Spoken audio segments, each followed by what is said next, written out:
It's my pleasure to welcome to the stage the CEO of O.R. Colan, Kathy Muth.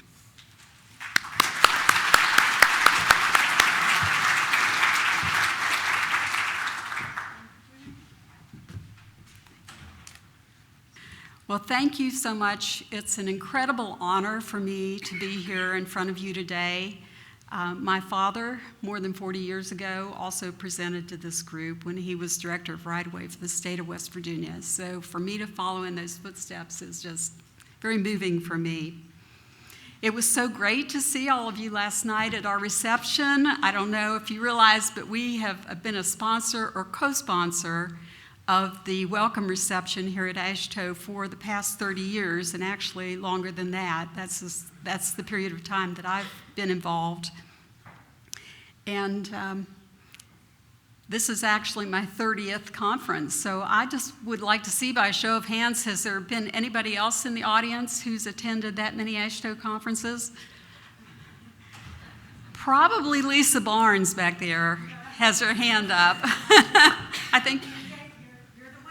Okay. Well, I'm going to say that not only that, but the very first time I attended this conference was in 1962. And at that time it was called AASHTO. So as a bit of trivia here, AASHTO was renamed AASHTO in 1973. So I was at Miami Beach with my parents for the AASHTO conference. And that was a great experience for me. Everybody in this room is involved in some way in our highway program. And when we do what we do well, we are all inspiring confidence in progress. I've always had a great appreciation for this organization and for the right-of-way industry. From an early age, I became aware of the importance of building our highways and other transportation systems, and I also became aware of how important it is to protect the private property rights of those impacted by these public projects. And I gained great respect over the years for those of you who work to assure the public is treated fairly when private property is needed for a public project. The people I've worked with over the years in the Federal Highway Administration, in AASHTO, and state and local government have been good public servants for whom I've always had the highest respect. You have always inspired me to have confidence in progress. I was invited to address you today probably because many of you expressed an interest in a book I wrote a couple years ago on our company's history, and as it turns out, it also is one of the few publications that documents the history of that period of time leading up to the passing of the Uniform Act. Well, you might be thinking I'm trying to sell books, but in fact, we'd welcome you to stop by our booth, and if you're interested in reading the book, we'll be happy to give you a copy. 2019 marks the 50th anniversary of our company. So today I'll be sharing with you some of our history, some of the history of that period leading up to the Uniform Act, excuse me, and my philosophy on leadership. Before I continue, I want to pause to honor Dick Moeller, a friend to many in this room. He was a wealth of knowledge in the Uniform Act, and he worked with me to contribute to the first 3 chapters of this book. Dick began his career with the U.S. Bureau of Public Roads in 1963 and retired in 2002 from the Federal Highway Administration after 30 years of service. So another point of trivia here, you notice the Bureau of Public Roads was renamed the Federal Highway Administration in 1966. At the time of his retirement, he was manager of the Office of Real Estate in Washington, D.C., and he was actually one of the authors of the Uniform Act. I want to share a story about Dick and myself. We were presenting with an engineering firm to the South Florida Water Management Authority. Now, this story is a shout out to the engineers out here in our audience, because right-of-way people always have a hard time getting engineers to understand our phase of a project and how it impacts the project schedule, et cetera. Well, we were presenting for an hour to the South Florida Water Management Authority for a project for the Comprehensive Everglades Restoration Program. And our firm was a sub to this engineering firm. They only gave us 5 minutes to present our portion of it. So during this presentation, we said, you know, this is going to be a high-profile, federally funded program, so it'll be imperative that you understand and follow the Uniform Act in any land acquisition that you do for the program in order to assure that you get federal funds. Well, after we had rehearsed this a few times during the day, the lead engineer pulled Dick and me aside, and she said, you know, I know you think this is important, but maybe we should ask an expert. So Dick and I looked at each other, and then I said, have you read Dick's resume? Dick was with O.R. Colan Associates for 15 years, and he is dearly, dearly missed. In writing this book, I learned of the conditions that preceded the writing of the Uniform Act. And I learned these from stories that my father had told over the years, and also personal experiences that Dick Moeller had during that period of time, and newspaper clippings that my grandmother had kept in a scrapbook over the years. Here's some of the headlines from that scrapbook. I was so fortunate to have these as a resource when writing the book. It was an extensive collection of articles that documented the times, the history of our company, and the legacy of my father. So let's look at that period of time prior to the passing of the Uniform Act.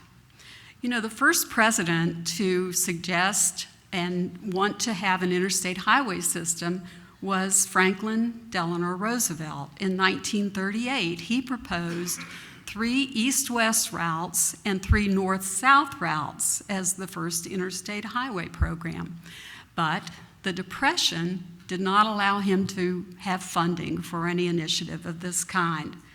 In 1954, under President Dwight D. Eisenhower, Congress enacted finally a Federal Aid Highway Act and granted $175 million for 43,000 miles of interstate highway. Now, in today's money, that's the equivalent of $1.6 billion, roughly. So, I want you to observe that here we had a gap of 16 years between 1954 and 1970, when the Interstate Highway Program was actively being constructed across this nation without any uniform set of regulations. Every state followed their traditional policies and procedures for acquiring land. And Dick Moeller was active with the Bureau of Public Roads at this time, and he observed that there was a lot of horse trading. Often the right-of-way agents were just local real estate agents or maybe political friends who were appointed to that position. The public was not treated well. So if you had a widow who was a disadvantaged person who could not hire an attorney to defend her private property rights, she was probably taken advantage of during this time. Only 18 states offered even modest relocation benefits. And as a result, there was a lot of complaints from the public. The public uproar finally motivated Congress to hold hearings, and famously the Blatnick hearings finally led to passage of legislation. In 1969, the NEPA Act was passed to address the environmental and social justice issues. And the following year, the Uniform Relocation Assistance and Real Property Acquisition Act was passed. That's what we call the Uniform Act, or URA. And the first 2 decades of our company were built on our expertise in the practical implementation of the Uniform Act. O.R. Colan Associates was founded by my father, Owen Richard Colan, J.D., in 1969, and was one of the very first consulting firms to specialize in promoting the idea of right-of-way services for public agencies. The infrastructure projects that he worked on and that we all work on today are the foundation of progress in this country and the foundation of our economy. It's something my father was very proud of, and I'm really proud to follow in his footsteps, along with my daughter today, who joined the company in 1993. His transition from public service to business owner coincided with the passing of the Uniform Act in 1970. Early in his career, he was an innovator. When he was director of right-of-way at West Virginia DOT, he was quoted as saying, "The right-of-way agent is the only man the public ever sees, and he must be the best we have." Some examples of the innovative approaches that he took while he was director of right-of-way included establishing civil servant status for the right-of-way agents. At the time, this was not, as I mentioned, was not the case in most states. He created training programs for state employees, and he helped to write procedure manuals for each phase of the program, and he established a research section that did before and after studies. And here's another innovation. He created a control room. He called it the Nerve Center. Now remember, this is the period before computers, but he visually showed every active parcel on the wall and updated it in real time so that everybody knew the status of every parcel on every project. And during this period, he was working on 3 interstates that were going right through Charleston, West Virginia. He developed 2 training courses and took them on the road to market our company.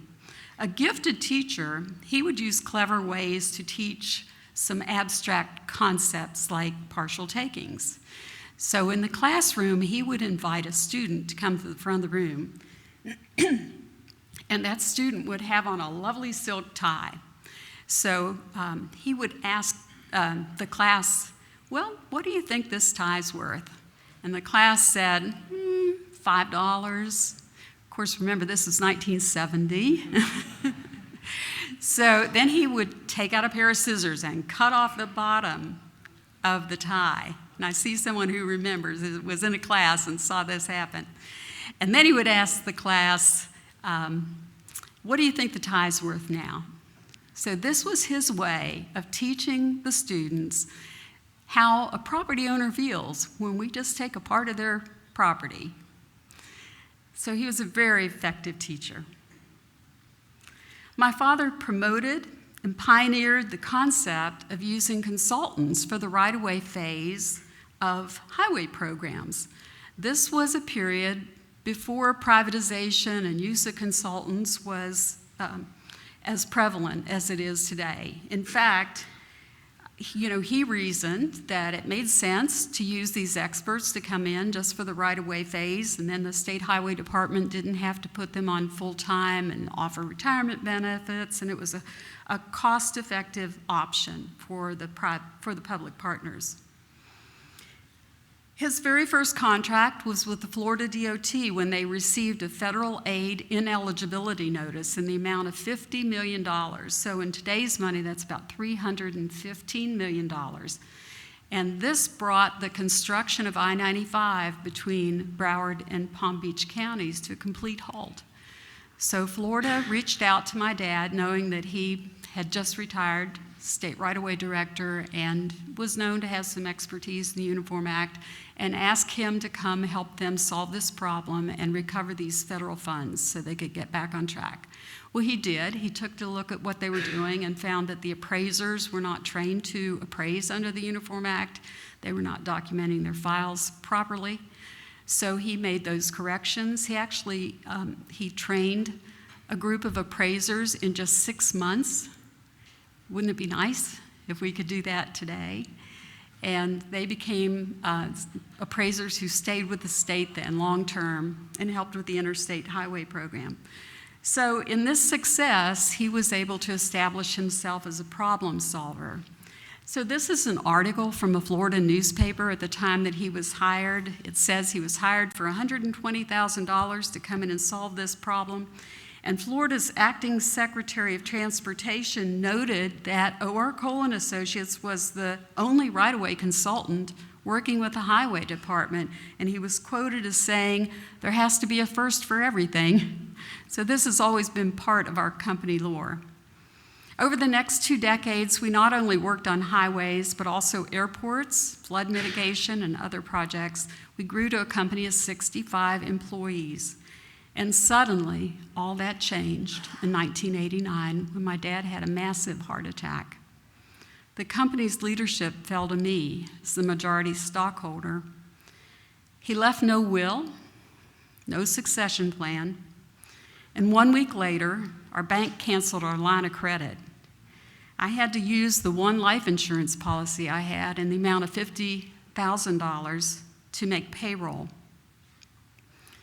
My dad was an entrepreneur with the technical experience of an entrepreneur, and he tightly controlled every aspect of every project that we worked on. But I, on the other hand, had been involved on the business side.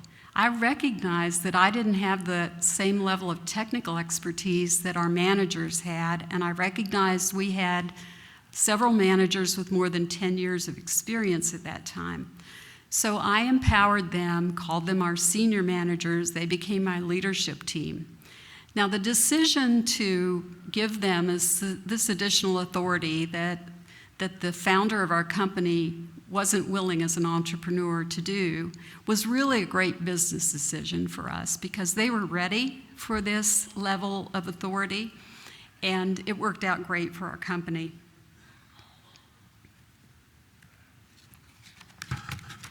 So, another decade passed.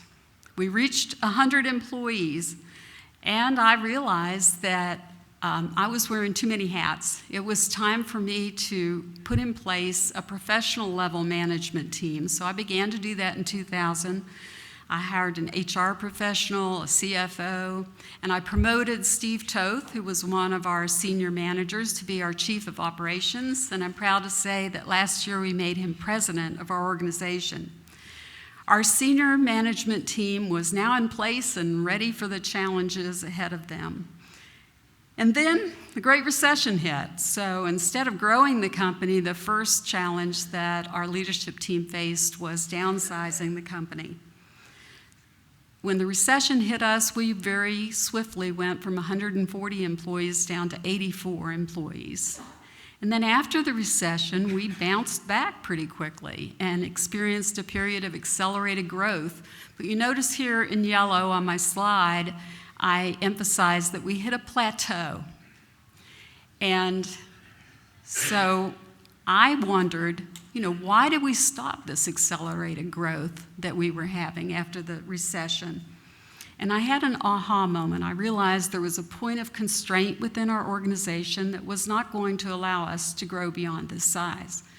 So I went back to my leadership team and challenged them, feeling they were ready for another big challenge. I challenged them to double the size of the company in the next 5 years.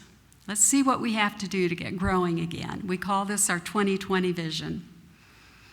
As a result, the team came up with a plan for a new regional structure. They created regional VP positions, and we recreated our culture into a doer-seller culture that we call the ORC Ambassador Program.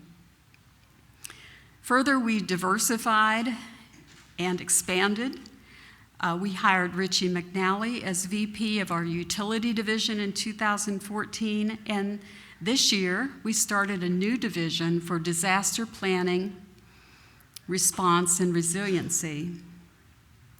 As our company grew to have offices in more than 20 states, the challenge became a new challenge for us, and that was, how do you take all of these new employees and make sure that we continue to have a unified culture across our company, something that has been very important to us as a company. So we started with our values, but we took it a step further. We then defined what we call the ORC way. We took the behaviors that represent these values and defined them as 25 fundamentals. And it's more than just bullet points. Here you can see the full content behind fundamental number 6, which is practice blameless problem solving. This level of detail really does communicate with all the employees what our expectations are. I'm very proud to share that thanks to the hard work of our leadership team, we are going to achieve our 2020 vision by the end of 2019. My team's here today, and I give a big shout out to them. I give them all the credit. Now I'd like to share with you some ideas that I call my 4-3-2 plan for success. I hope as leaders in your organization, you'll find something of value in this part of my talk. 4 qualities, 3 abilities, and 2 guiding principles. Quality number 1 that I feel has been most important to me is perseverance. Perseverance is the difference between success and failure. There have been many times over our company's history that I've personally felt like giving up about 5 minutes before we had a great success. The key is I didn't give up, and my team didn't give up. And we did see some great success right after those important moments.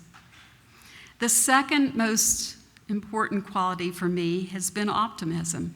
Henry Ford said it best, whether you think you can or think you can't, you're right. And my important third quality is intuition.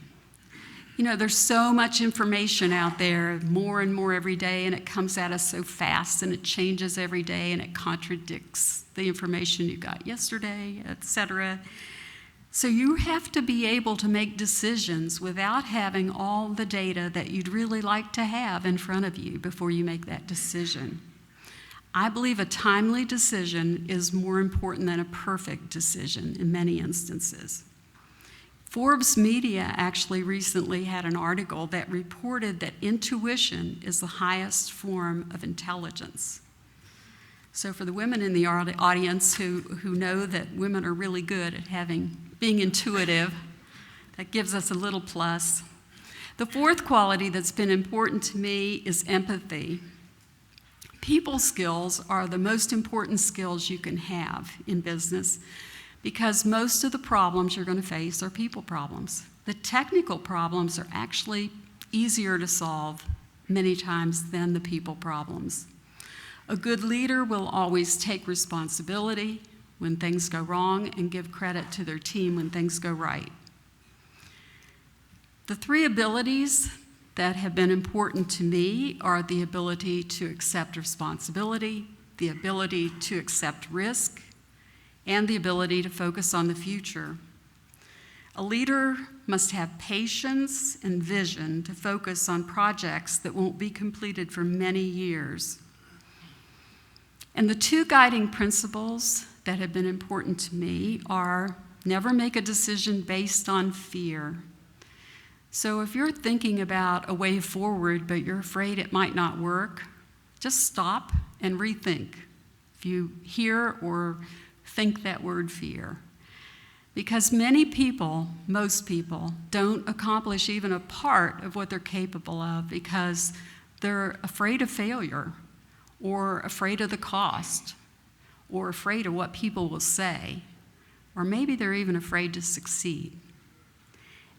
And the second is avoid negative energy. As a leader, you don't have time for any negative energy. You need all the energy that you have to be focused on the things that you need to accomplish. So how do you get rid of the habit of using negative energy? Well, it's really easy. The next time you're stuck in traffic or in a long line in the grocery store, just don't allow yourself to feel frustrated. Practice in those everyday opportunities to avoiding negative energy. So that's my 4-3-2 plan for success. Each of you is a leader in your organization, or you wouldn't be here. I encourage you to consider what your unique qualities and abilities are and nurture those in yourself, as well as your personal guiding principles. I want to emphasize that the pace of change in technology, in business and in the world today is so fast that we need leaders who can inspire confidence in progress. So, do you ever think that things are changing so fast that you can hardly keep up with it? I really like these two slides I'm going to share with you from a presentation that Tony Seba does. He calls it Clean Disruption. You can find it on YouTube. Please make a note of that and look for this presentation on YouTube. It'll move your world. So this first picture is taken in 1900 on Easter Sunday, 5th Avenue, New York City. And I want you to notice that there's all horses and buggies in one car. A very short 13 years later, Easter Sunday, 5th Avenue, New York City, and the picture is all cars and one horse. This is what Tony Seba points out is a period of technological disruption.